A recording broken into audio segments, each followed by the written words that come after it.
Dikita was founded in 1979 in Milwaukee, Wisconsin. My father and a couple of his friends decided to go into the business for themselves. Opportunities was very slim back in 1979 for African Americans, so I decided to develop my own business. I was going to school here in Dallas, and so my dad would come down here to visit me, and he'd start looking around like, it's a nice place. And then I started doing research for him, and he was interested in Dart.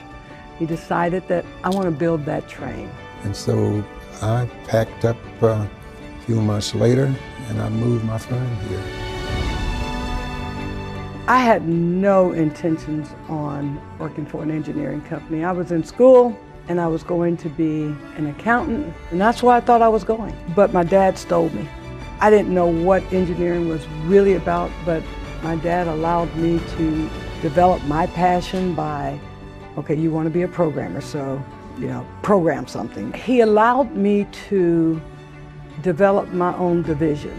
So we put together a business plan that worked. It was simple, it was straightforward, that if we get your project, we're going to complete it on time, you're going to complete it on schedule and within the budget. We sell what we do and what we do well.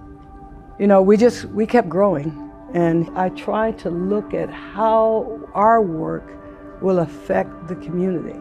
So building schools in the underserved communities and making those schools look like the ones that are north of the river here in Dallas. The transit system, who do they transport? Largely low-income folks. So those projects mean a lot to me because I know who they help.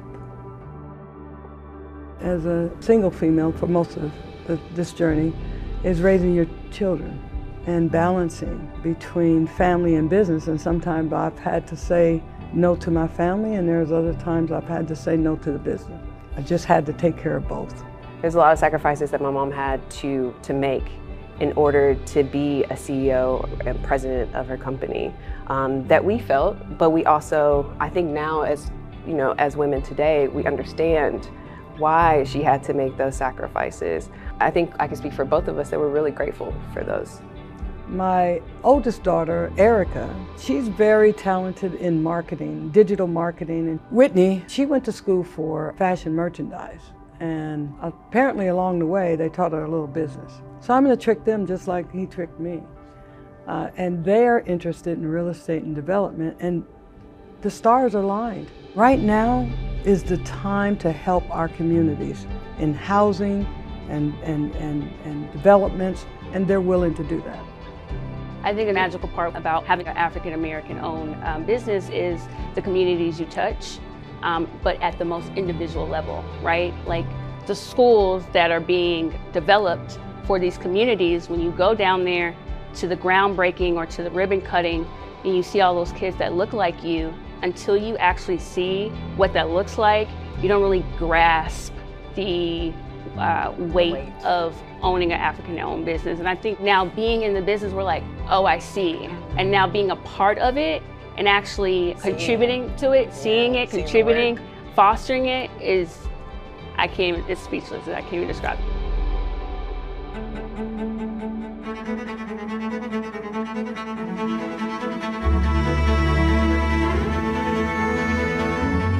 When you develop relationships like with a Bill May Homes or with a Lubbock at Vista, he's so passionate, and it's all about the relationship. I don't know the people at Chase or Bank of America or Wells Fargo, but if I call Lubbock, he's gonna be here. So that's the personal relationship of dealing with a bank that's big enough to handle you, but small enough to care. People like Lubbock is great to know and have in your arsenal because he's like the plug, the mover right? and the shaker. He's the liaison between everybody. Yes. He knows so many people. So making sure you have people like that in your corner is very important to a small business like us. So Lubbock is that guy who's going to get it done and make sure he does it well. I'm most proud of my legacy and time that I've spent in this company, with this company.